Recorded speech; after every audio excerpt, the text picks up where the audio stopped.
유엔이 충격에 빠졌습니다. 여기 지금 유엔에서 말도 안 되는 일이 벌어졌다고 하는데요. 과연 무슨 일이 있었던 걸까요? 안녕하세요. 저는 프랑스 소르본 대학원생이며 동시에 유럽연합 기술교류 장학생으로 선발되어 다양한 국제포럼에 참여하는 기회를 누리고 있습니다.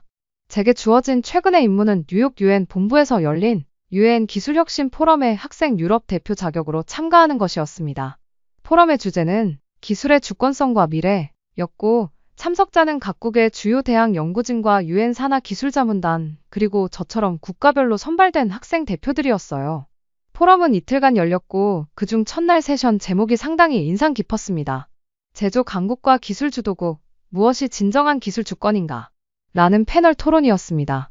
당시 프랑스 대표로 참가한 클레망이라는 학생은 유난히 존재감이 뚜렷한 인물이었어요. 그가 회의장에 들어서자마자 몇몇 유럽 대표단이 저 친구 파리 고등기술대 출신 아니야? 라는 말을 나누는 것이 들렸습니다. 그가 곧 발표 세션의 첫 번째 연사로 무대에 올랐고, 주제는 기술 주권의 개념과 유럽 모델의 미래였습니다. 초반부는 비교적 익숙한 내용이었어요.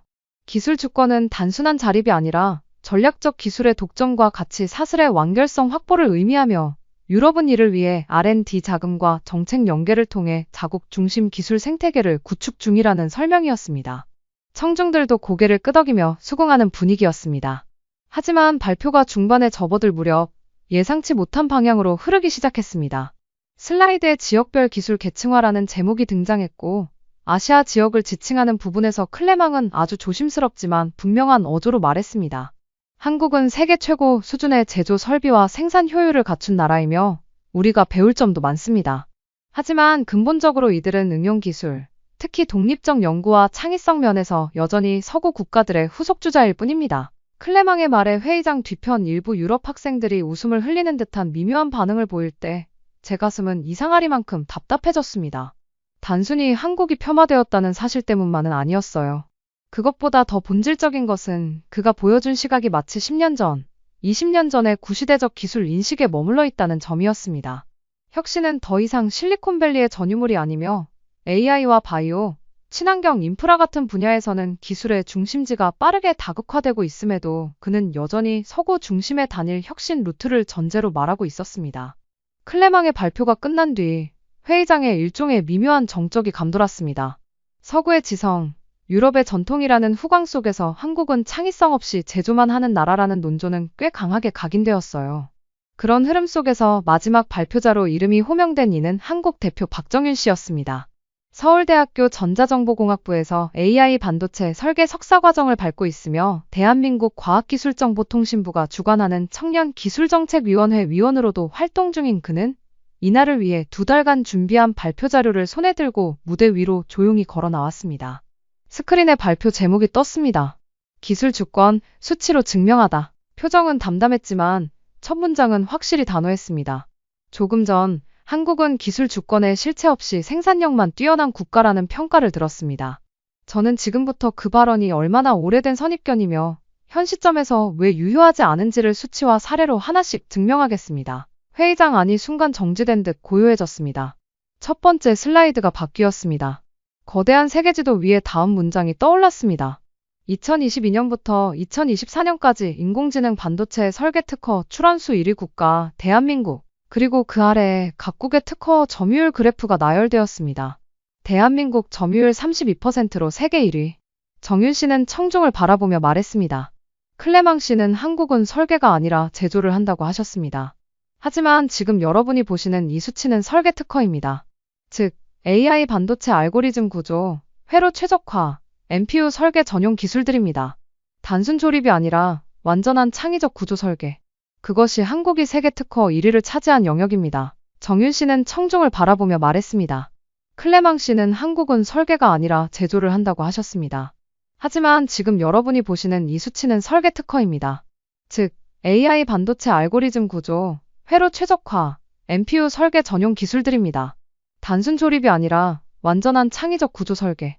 그것이 한국이 세계 특허 1위를 차지한 영역입니다. 이어진 화면에는 삼성전자 AI 반도체 설계센터, 서울대, 카이스트 공동연구소, SK하이닉스의 독자 알고리즘 개발팀의 연구 흐름과 개발 사례들이 정리되어 있었어요. 그는 손가락으로 한 줄을 짚었습니다. 삼성전자는 2023년 엑시노스 2400 AI 칩에 탑재된 NPU 구조를 자사 독자 설계로 완성했고, 해당 구조는 미국 특허청으로부터 창의성 기반 고유 알고리즘 인증을 획득했습니다. 동일한 알고리즘은 현재 유럽 AI 의료 데이터 분석기기 41개 제품에 내장되어 있습니다. 정윤 씨는 정면을 바라보며 말을 이었습니다. 유럽, 특히 프랑스 내의 네오비전 프로젝트는 2024년부터 한국산 설계 기반 AI 칩을 이용해 학습 알고리즘을 최적화하고 있습니다. 프랑스 내 AI 반도체 독자 생산 비중은 8%에 불과하며 이는 한국의 공급망에 강하게 의존하고 있다는 점을 보여줍니다. 슬라이드가 바뀌자 유럽 내 주요 AI 프로젝트와 그 기술 의존 출처가 차트로 제시되었습니다. 독일 메딕 AI 프로젝트, 한국산 반도체 76% 사용, 프랑스 비전 넥스트 알고리즘, 한국 설계구조 활용, 유럽 공공안전 AI 모니터링 시스템, 58% 한국산 설계 기반. 대한민국은 단지 제조국이 아닙니다. 이미 설계, 알고리즘, 하드웨어, 소프트웨어 통합 설계까지 완전한 기술 자립 생태계를 구축했고, 유럽이 이를 활용하는 시대가 온 것입니다. 저는 묻고 싶습니다. 설계 주권을 가졌다는 유럽이 왜 한국산 칩과 구조에 이렇게 깊이 의존하고 있는지요? 정윤 씨의 발표가 AI 반도체 설계 특허로부터 시작해 회의장을 압도한 직후 그는 조용히 두 번째 슬라이드를 넘겼습니다. 화면 위에는 다시 한번 청중의 시선을 붙잡을 만한 문장이 등장했습니다. 에너지 주권의 실현, 수소 경제 완성도를 기준으로 평가하다. 슬라이드 중앙에는 대한민국 전역을 보여주는 지도 위에 총 291개의 수소 충전소가 점으로 표시되어 있었고, 오른편에는 2024년 유럽 전체 수소 충전소 250개라는 문구가 작게 붙어 있었어요. 정윤 씨는 이 대목에서 잠시 말을 멈췄습니다. 그리고 다음과 같이 말했습니다. 수소 인프라는 단순한 친환경 수단이 아닙니다. 재생에너지와 산업구조, 차량 운송, 국가 전력망까지 하나의 생태계로 통합하는 기술 주권의 핵심 영역입니다. 대한민국은 이 분야에서 전 세계에서 유일하게 생산부터 저장, 유통, 활용까지 모든 단계의 기술을 상용화 수준으로 통합한 국가입니다. 슬라이드가 다음으로 전환되자 화면에는 서울, 울산, 창원 등 대도시의 도심 지역을 가로지르는 수소버스 노선도와 실제 운행 중인 차량 데이터가 실시간으로 표시되었습니다. 좌측 하단에는 2024년 상반기 기준 대한민국 수소버스 실운행 대수 2100대, 수소트럭 1500대, 수소기차 2개 노선 상용 운행 중이라는 수치가 명확하게 적혀 있었어요. 그리고 그 옆에는 프랑스 및 독일의 수소차 실적과 비교한 막대 그래프가 나열되었습니다. 한국 2100대, 프랑스 780대, 독일 890대. 정윤 씨는 다시 조용한 목소리로 말을 이어갔습니다. 프랑스는 현재 수소차 운영에 있어 대부분이 실험 및 연구 단계에 머물러 있고 독일은 특정 산업단지에 제한적으로 수소트럭을 도입 중입니다. 반면 한국은 전국 8개 광역시에 실질적 수소차 기반 대중교통망이 구축되어 있으며 산업 물류까지도 수소화가 진행되고 있습니다. 이것이 바로 기술 주권의 차이입니다. 실현했느냐, 아직도 논의 중이냐의 차이죠. 정윤 씨는 이어서 한 가지 더 강조했습니다. 수소차 운행을 위해 필요한 것은 단순한 충전소가 아닙니다. 충전소 발전소 간 실시간 에너지 연계망, 운전자의 안전관리 시스템, AI 기반 충전 수요 예측까지 포함한 스마트 수소 인프라가 함께 작동해야 합니다. 이 모든 것을 통합한 시스템을 상용화한 국가는 현재 전 세계에서 단 하나, 대한민국뿐입니다. 정윤 씨는 마지막 슬라이드를 넘기기 전 잠시 정적을 가만히 끌어안 듯 고개를 들고 청중을 둘러보았습니다. 그의 손끝이 리모컨을 눌렀을 때 화면 위로는 단 3글자의 제목이 떴습니다. 신약 개발? 단순한 단어였지만 이미 전 세계 제약업계가 몸으로 겪어온 고통과 집념, 실패와 도전을 내포하고 있는 분야였습니다. 슬라이드 중앙에는 한국의 서울대학교, 카이스트, 삼성바이오로직스 세 기관이 함께 로고를 나란히 올린 컨소시엄명이 먼저 나타났습니다. 그리고 그 밑에는 AI 기반 딥러닝 신약 탐색 시스템 구축 사례 WHO 선정 세계 3대 의료 AI 프로젝트라는 부제가 적혀 있었어요. 청중석 여기저기에서 자세를 고쳐 앉는 모습이 보였습니다. 유럽과 미국, 특히 프랑스와 독일이 수십 년간 제약과 바이오 생명공학에서 자신들의 우위를 확신해온 만큼 이 주제는 그들에게도 자존심이 걸린 영역이었습니다. 정윤 씨는 담담하게 말을 꺼냈습니다. 기술 주권은 IT와 에너지에만 국한되지 않습니다. 인류의 생존과 직결되는 의학 산업, 그중에서도 신약 개발 분야는 각국의 기술적 독립성이 가장 치열하게 요구되는 분야입니다. 한국은 이 영역에서도 창의적, 독립적 시스템을 기반으로 세계를 선도하고 있습니다. 그 말과 함께 슬라이드는 알고리즘 임상 허가까지 이어지는 전체 흐름도를 보여주었습니다. 한국 컨소시엄은 약물 탐색 단계부터 AI 기반 구조 분석, 독성 예측, 유전자 반응 매핑, 전임상 설계, 임상 프로토콜 자동화, 그리고 WHO 및 각국 허가까지의 과정을 완전히 통합한 세계 최초의 시스템을 구축했습니다. 이 시스템은 약물 개발의 평균 기간을 기존 9년에서 3.2년으로 단축시켰습니다. 이어서 그는 핵심 수치를 제시했습니다. 이 프로젝트는 지난 3년간 총 547개의 신약 후보 물질을 발굴했고, 그중 3종이 실제로 임상시험 계획을 통과하여 현재 환자 대상 투여가 진행 중입니다. 이 속도는 동일 시점에 미국 및 유럽 AI 신약 프로젝트 대비 평균 1.3배 빠릅니다. 청중들은 숙연해졌습니다. 발표를 듣는다는 느낌보다도 지금 이 자리에서 인류의 건강을 둘러싼 패러다임 변화의 현장을 직접 목격하고 있다는 긴장감이 퍼지고 있었어요. 정윤 씨는 이어서 국제적 평가를 제시했습니다. 이 프로젝트는 WHO가 2024년 세계 3대 의료 AI 사례로 선정했으며, 미국 식약청은 한국의 이 시스템에 대해 신약 개발의 절차를 바꿀 수 있는 구조적 혁신이라 평가했습니다.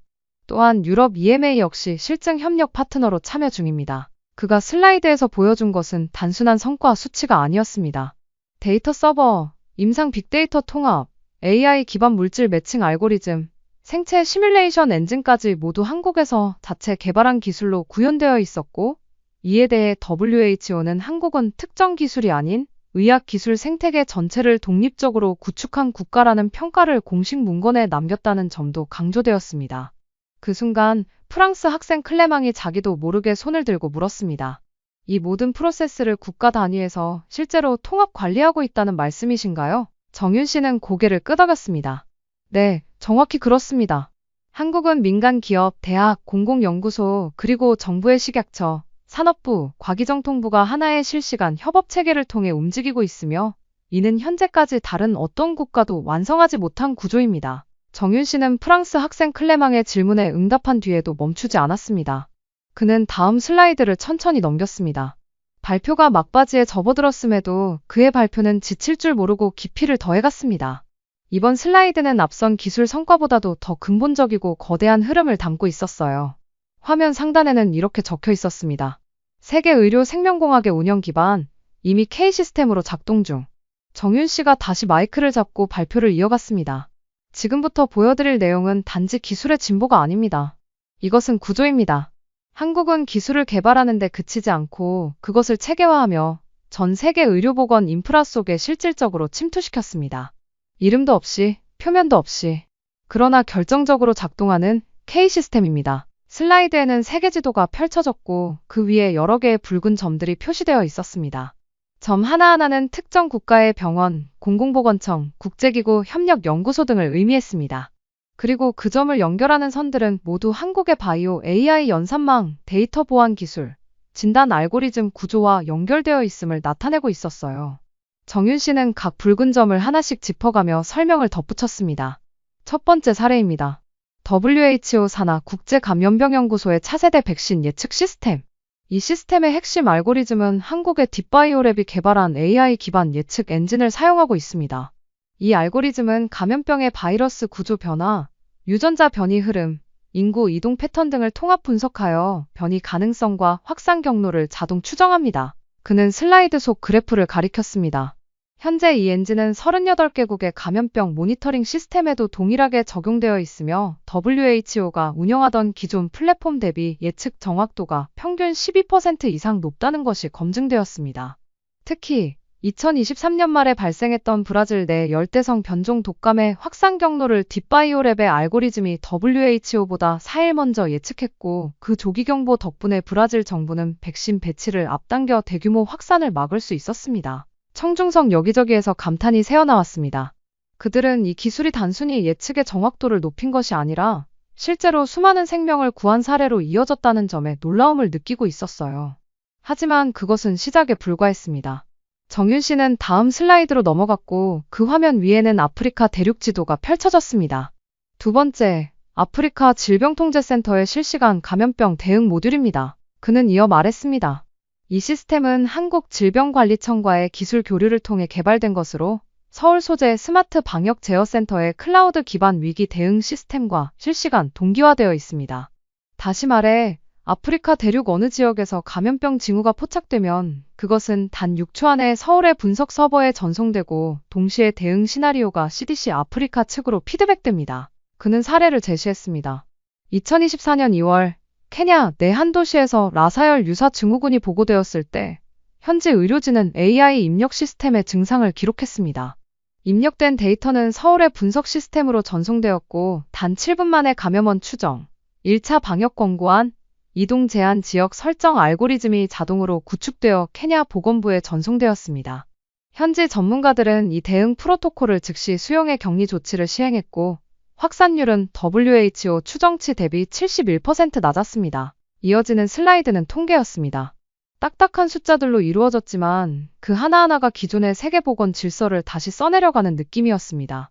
WHO와 UNDP가 공동 채택한 바이오 AI 시뮬레이션 플랫폼, 한국 기술 비중 48%, 동남아시아 12개국 병원에서 사용하는 AI 진단보조 엔진, 한국산 알고리즘 탑재율 63%, 2024년 기준 글로벌 유전체 분석 플랫폼의 연산 처리 서버 중 57%를 K바이오 클라우드가 담당. 유럽 EMA의 임상 데이터 분류 시스템 중 핵심 환자군 분류 알고리즘, 서울대, 삼성 공동 개발. 정윤 씨는 그중 하나의 수치를 확대해 보이며 설명했습니다. 이 수치는 단순한 기술 공유가 아닙니다. 운영 구조의 핵심부에 한국 기술이 들어가 있다는 뜻입니다. 특히 K바이오 클라우드는 현재 전 세계 바이오 빅데이터 연산의 57%를 실시간으로 처리하고 있으며 그 안에는 영국 NHS의 유전자 정렬 시스템, 프랑스 국립보건원 INSERM의 약물 반응 시뮬레이션 서버도 포함되어 있습니다. 여러분의 국가 시스템이 지금 이 순간에도 한국 기술에 연결되어 있다는 뜻입니다. 마지막으로 정윤 씨는 다음 슬라이드를 띄웠습니다. 그 안에는 두 개의 거대한 세계 지도와 함께 각국의 기술 보유와 기술 적용 기반이 별도 표기로 나타나 있었습니다. 그 가운데 대한민국은 유일하게 양쪽 모두에서 중심에 위치한 국가였어요. 기술을 보유한 국가가 많습니다. 그러나 그 기술이 실제로 세계 시스템에 녹아들어 있어야 진짜 영향력을 갖습니다. 한국은 지금 기술을 통해 세계 의료 시스템의 기본 운영 구조를 움직이고 있습니다. 그것이 기술 주권이며 그것이 진정한 중심 국가가 가진 힘입니다. 순간 발표가 끝나자 포럼장은 완전히 정적에 휩싸였습니다. 마치 모두가 동시에 숨을 멈춘 듯한 분위기였습니다. 강당의 조명이 여전히 무대를 비추고 있었고 스크린에는 마지막 슬라이드의 문장이 그대로 남아 있었습니다. 한국은 기술 주권을 선언하지 않았다. 대신 그들은 조용히 구축했고 세계는 이미 그것에 기대고 있다. 이 문장은 그날 그곳에 모인 이들에게 일종의 울림이 되었고 아무도 섣불리 말을 꺼내지 못한 채 몇 초의 침묵이 흘렀습니다. 그러다 기술혁신 자문단의 좌장 자리를 맡고 있던 네덜란드의 루이스 반 아르켄 교수가 조용히 자리에서 일어났습니다. 그는 수십 년간 유럽의 기술 정책을 조율하고 수많은 국가의 기술 주권 전략을 자문해온 인물이었습니다. 그가 일어나자 다른 교수들도 하나둘씩 자리에서 일어나 손뼉을 치기 시작했습니다. 그리고 이내 전체 포럼장이 거대한 박수로 가득 찼습니다. 마치 어떤 선언이 끝났고 그 진실 앞에 예의와 경애를 표하는 의식처럼 느껴졌습니다. 아르켄 교수는 단상에 올라 정윤 씨를 바라보며 말했습니다. 지금 이 발표는 단순히 한 국가의 기술을 소개한 자리가 아니었습니다. 이것은 기술 주권이라는 개념 자체를 새롭게 정의한 순간이었어요. 수치를 나열하는 것이 아니라 그것을 기반으로 자립적 생태계를 실현한 힘, 국가와 민간, 연구와 산업이 통합된 결과 우리는 오늘 그 구조를 목격했고 그것이야말로 진정한 주권입니다. 단지 기술을 가지고 있는 것이 아니라 그 기술이 세계를 움직이게 만드는 힘. 오늘 우리는 한국을 통해 그 실체를 배웠습니다. 그 말이 끝나자 다시 한번 박수 소리가 터졌고 이번에는 단순한 형식적 기립박수가 아니라 한국이라는 나라가 보여준 성숙한 기술 문명에 대한 실질적 존경의 표현처럼 느껴졌습니다. 그 감정은 단순한 감탄이나 경애를 넘어 이제 우리는 한국의 시대에 살고 있다는 인식의 전환이었습니다. 그리고 그때 제가 전혀 예상하지 못한 장면이 벌어졌습니다. 프랑스 대표 클레망이 한국 대표 쪽으로 조용히 걸어와 섰습니다. 그는 이날 아침까지만 해도 단상에서 한국은 창의성보다는 제조에 강한 나라 라고 단언했던 사람이었습니다. 클레망은 고개를 살짝 숙인 채 한국 대표에게 말했습니다. 오늘 제가 얼마나 편협한 시각을 가지고 있었는지를 뼈저리게 느꼈습니다. 한국은 단순한 제조 강국이 아니었습니다. 그들은 기술과 시스템, 그리고 그것을 움직이는 사람들까지 모두 연결된 하나의 체계였습니다. 저는 한국을 과소평가했습니다.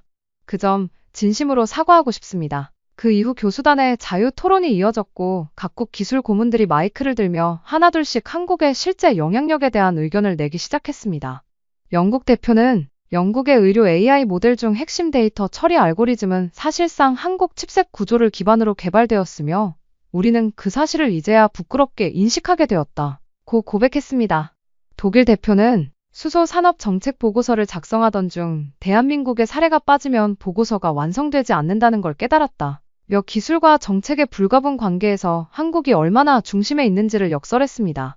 그리고 스위스 대표는 이렇게 말했습니다. 이제는 우리가 한국에 기술 협력 요청을 하는 시대입니다. 예전에는 서구가 기술을 개발하고 동아시아가 그것을 적용하거나 제조한다고 생각했지만 지금은 한국이 기술을 기획하고 설계하고 실현하며 세계는 그것을 따라오는 구조입니다.